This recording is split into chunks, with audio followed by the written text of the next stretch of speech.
guys, welcome back to my channel Safiran Aziza.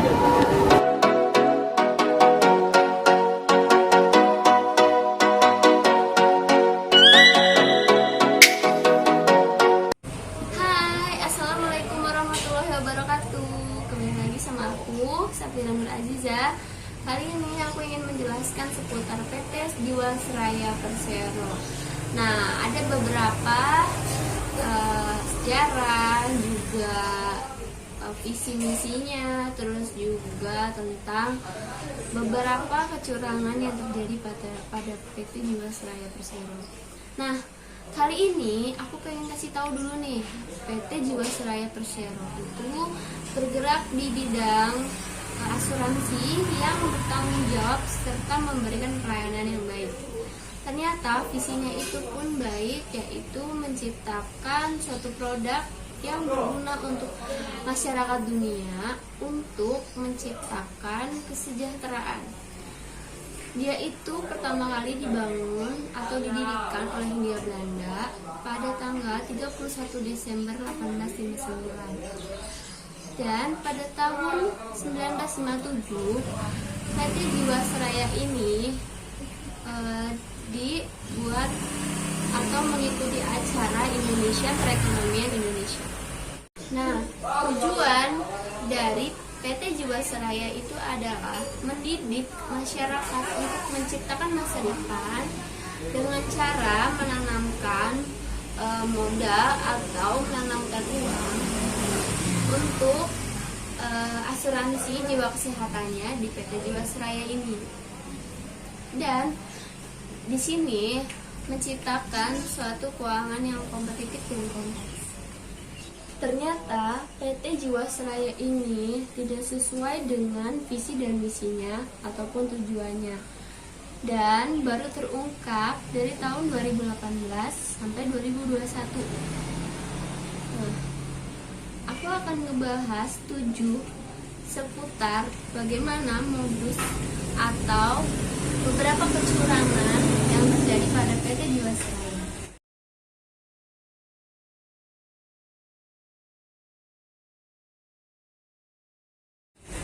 Yang pertama adalah bagaimana modus kecurangan PT Jiwasraya. Ternyata PPATK sudah mengungkapkan bahwa adanya pencucian uang di dalam kegiatan operasional PT Jiwasraya. Itu saling menyambung antara beberapa lembaga yang mendukungnya.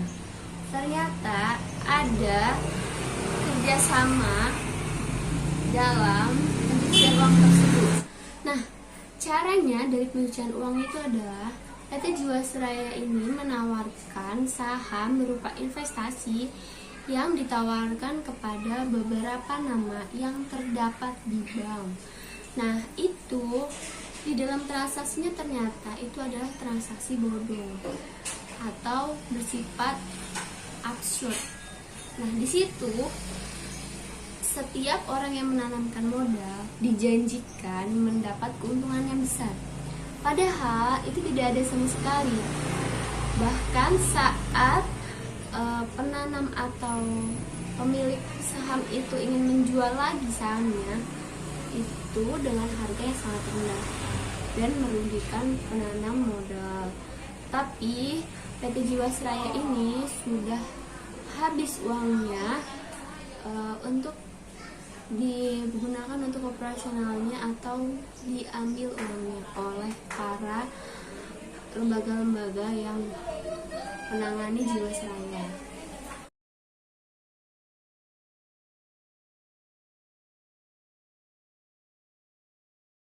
Pertanyaan kedua adalah dampak dari kecurangan PT Jiwasraya. PT Jiwasraya ini ternyata diungkapkan oleh Badan Pemeriksa Keuangan, dia itu melakukan kecurangan sebesar 16,8 triliun. Dan BPK mencari tahu dan meneliti, ternyata lembaga yang terkait adalah OJK, Otoritas Jasa Keuangan, BUMN, Badan Umum Milik Negara, dan BI. Ketiga lembaga itu seharusnya melindungi nasabah agar tidak terjadinya kasus kecurangan itu atau tidak merugikan nasabah. Nah, BPK sendiri sudah meminta dari tiga lembaga tadi untuk bekerja lebih keras lagi meneliti bagaimana seharusnya kasus itu terselesaikan dan bagaimana nasabah ini terlindungi serta bisa membayar beberapa kerugian-kerugian, dan meneliti lagi apakah pemegang akuntansi atau lembaga-lembaga eksternalnya ini sudah bisa dipastikan tidak melakukan kecurangan.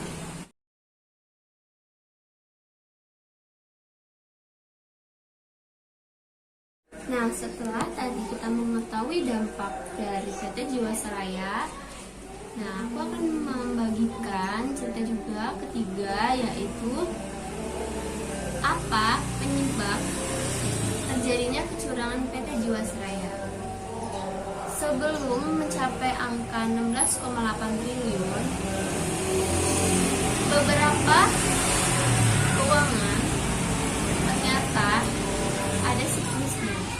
Pada tahun 2008, PT Jiwasraya ini mengalami kerugian sebesar 802 miliar dan membengkak pada tahun 2019 sebesar 12,4 triliun dan sampai tahun sekarang mencapai 16,8 triliun. Lagi-lagi itu dikarenakan oleh kurangnya pengawasan dari eksternal dan internal maupun auditnya. Nah, seharusnya otoritas jasa keuangan ini bisa melindungi dan menjaga atau mengimbangi bagaimana sistem kinerja PT Jiwasraya. Kok bisa sampai beberapa tahun itu menyebabkan kerugian yang amat besar? Sejujurnya, kita harus tahu dulu bagaimana sih cara pencegahan yang tepat agar tidak terjadinya kecurangan-kecurangan itu. Atau mungkin banyak lembaga-lembaga di situ yang menutup atau membungkam dari hal-hal itu, maka itu bisa terjadi.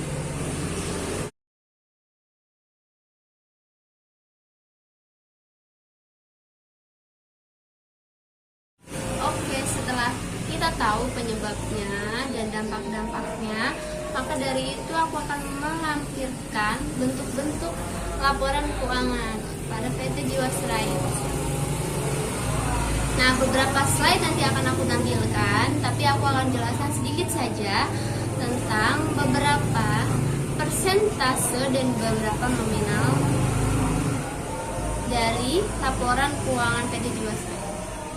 Ternyata PT Jiwasraya itu hanya mencatat 70,74% dari beberapa laporan yang ternyata itu dimanipulasi. Dan di sini ada 3,8 triliun. Dan habis itu turun mencapai 35,9%. Nah, dari beban yang diklaim itu senilai 23,2 triliun. Meskipun berbagai kinerja bisnisnya ini anjlok pada 2019, yaitu mencapai 89,1 miliar dan turun drastis lagi sebesar 94,74%. Oke, lebih detailnya nanti akan aku slide aku berikutnya dan kalian tetap simak.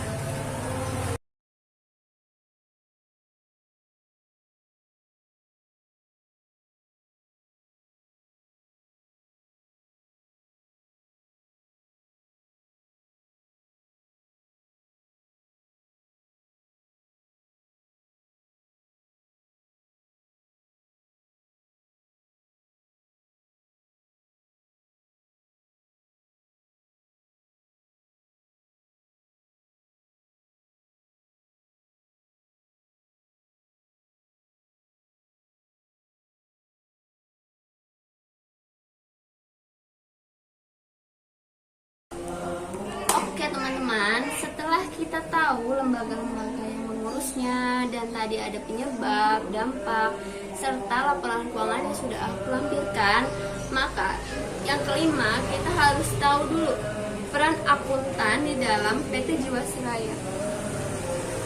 Menurut pendapat ahli, bahwa PT Jiwasraya ini sudah sesuai dengan opini yang dikeluarkan secara audit. Nah, akuntan publik ini sudah menjalankan opini itu dari 2017. Tetapi opini itu dimodifikasi. Seharusnya ketiga opini, yaitu opini wajar, tidak wajar, dan opini pendapat itu dilakukan. Ternyata ini hanya sebuah kecurangan yang disebut fraud itu terdapat di dalam PT Jiwasraya ini. Akuntan itu seolah-olah melakukan opini-opini yang sesuai dengan audit, tapi ternyata belum tentu sesuai dengan kualitasnya atau sesuai dengan perundang-undangan. Nah, di sini banyak sekali akuntan eksternal yang memanipulasi laporan keuangannya, juga memodifikasi bagaimana atau cara mengaudit yang benar. Sebenarnya itu entah auditnya yang belum profesional atau yang tidak memiliki standar audit yang benar. Maka dari itu, beberapa akuntan di dalam PT Jiwasraya ini tidak bisa dipercaya.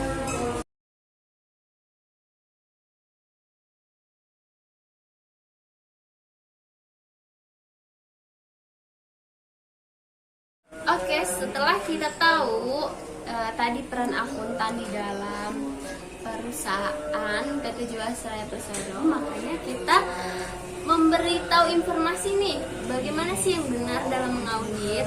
Nah, beberapa informasi yang aku tahu akan aku bagikan khusus untuk kalian.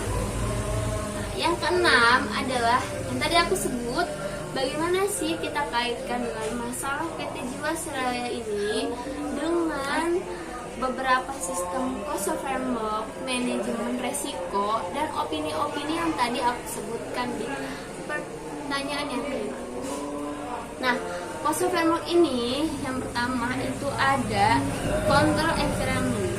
Nah, apa udah ya PT Jiwasraya ini mengawasi lingkungannya. Pertama adalah eksternal, kedua adalah internal, yang ketiga adalah pendukungnya. Eksternal seperti tadi, pekerja akuntannya atau admin-adminnya, manajer, pemegang keuangannya. Setelah itu internalnya, kita lihat lagi, yaitu audit internal, bisa juga akuntan yang mengawasi atau menggantikan, dan lembaga-lembaganya seperti Otoritas Jasa Keuangan, BI maupun BPN. Nah, setelah itu lihat juga risk manajemennya, resiko-risiko yang terjadi.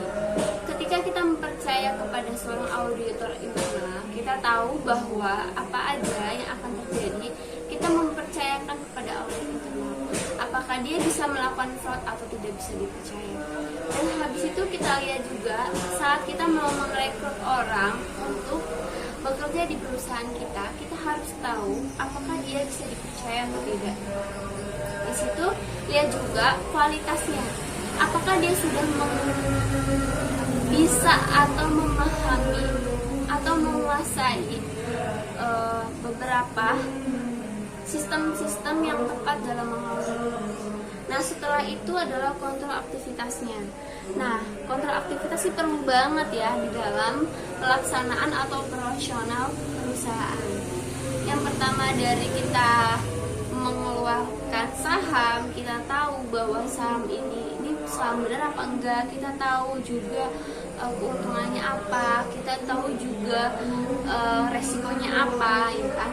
Nah, dari dalam maupun dari luar, dalam itu adalah yang di dalam perusahaan eksternal maupun penerima atau penerima modal itu dia tahu. Setelah itu ada jaminannya. sebagai penanam modal kita harus tahu dulu apa sih jaminannya nih kalau uang kita nanam saham ke situ.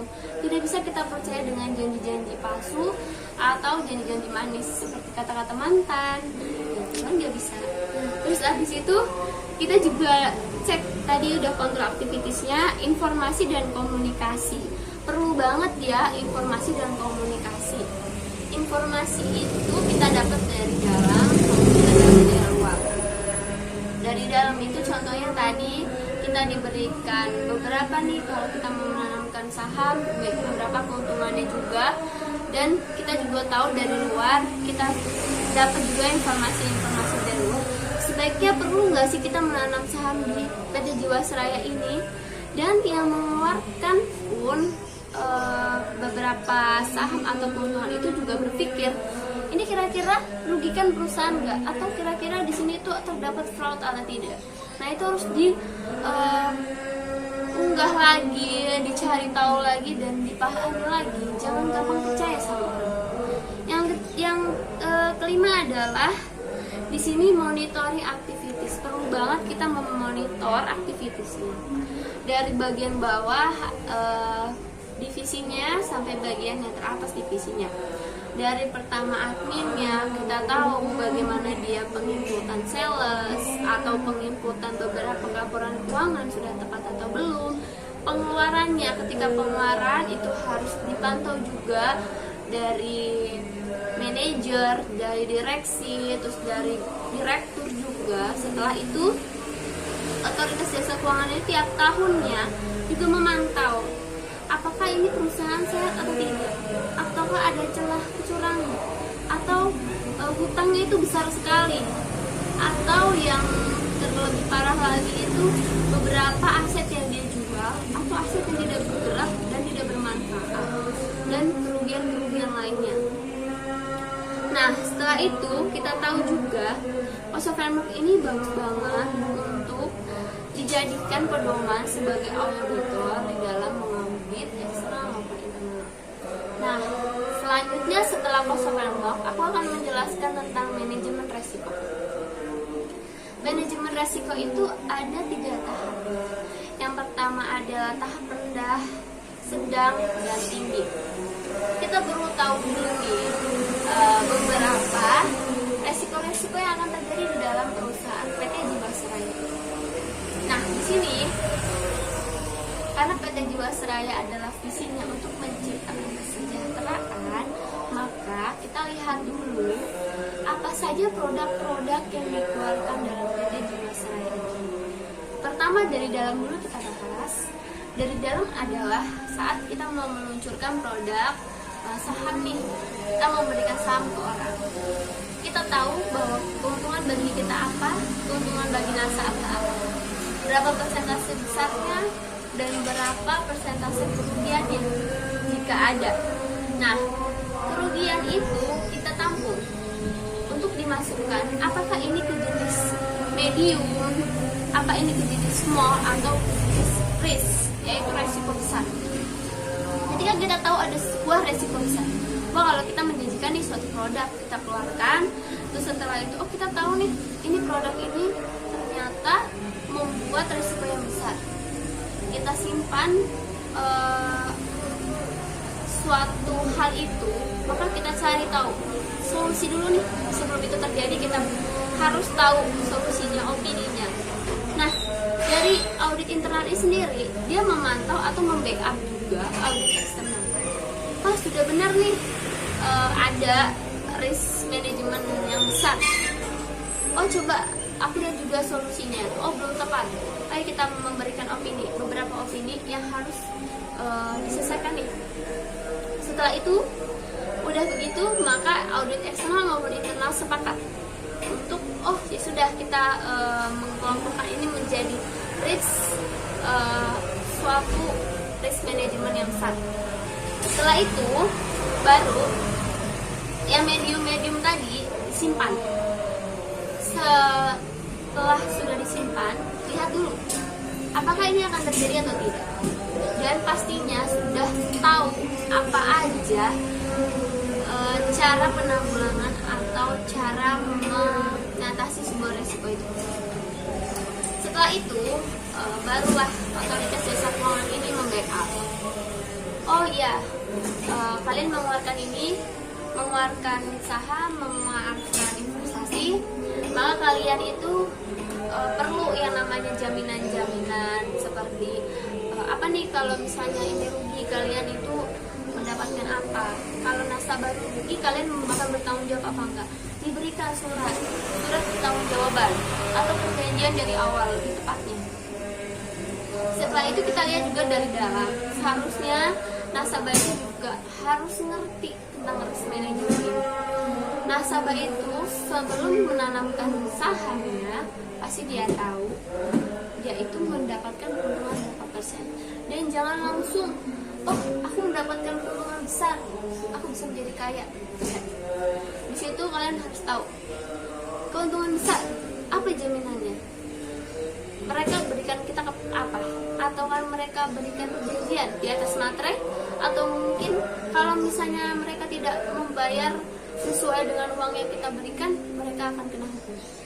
Itu harus itu harus dipantau, itu harus dicari tahu, dan harus benar-benar sesuai dengan alurnya, tidak asal dan tidak teriming-iming dengan modal.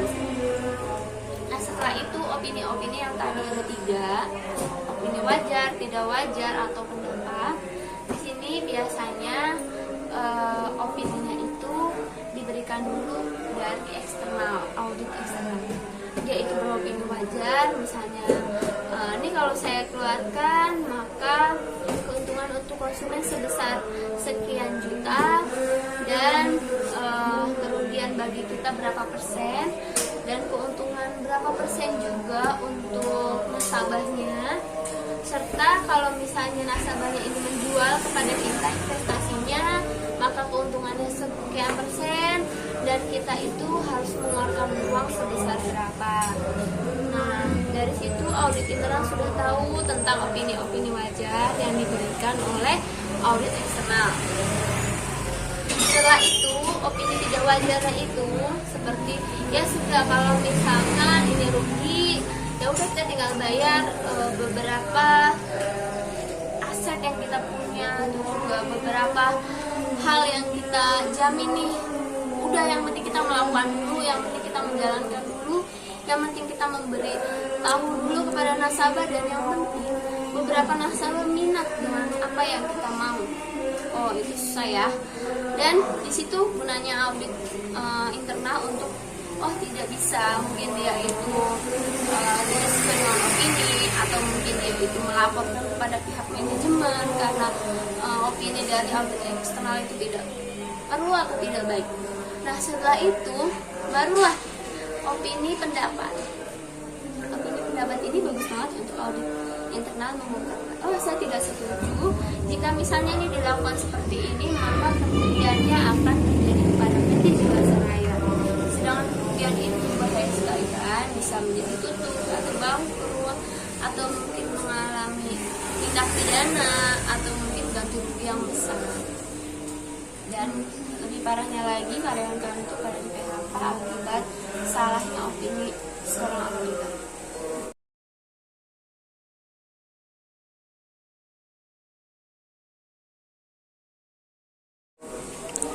Nah, setelah itu yang ketujuh, apa sih yang harus kita lakukan untuk perencanaan masa depan agar tidak terjadi lagi sebuah kecurangan itu? Kalau menurut aku sendiri, pastilah kita harus mengikuti yang tadi namanya cost of error, manajemen risk, opini juga, dan hati nurani. Kita punya pikiran, kita punya hati, pasti kita akan memberikan seutuhnya atau seluruhnya kinerja kita yang baik, kejujuran, dan juga tanggung jawab.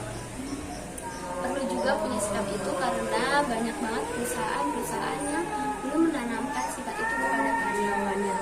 Nah, setelah itu pastinya dari perusahaan itu sendiri memberikan haknya kepada masyarakat, kepada lembaganya, udah sesuai belum nih dengan kesepakatan awal, agar tidak ada kecemburuan atau niat buruk atau atau mungkin juga beberapa kerjasama untuk mendapatkan keuntungan di Jiwasraya.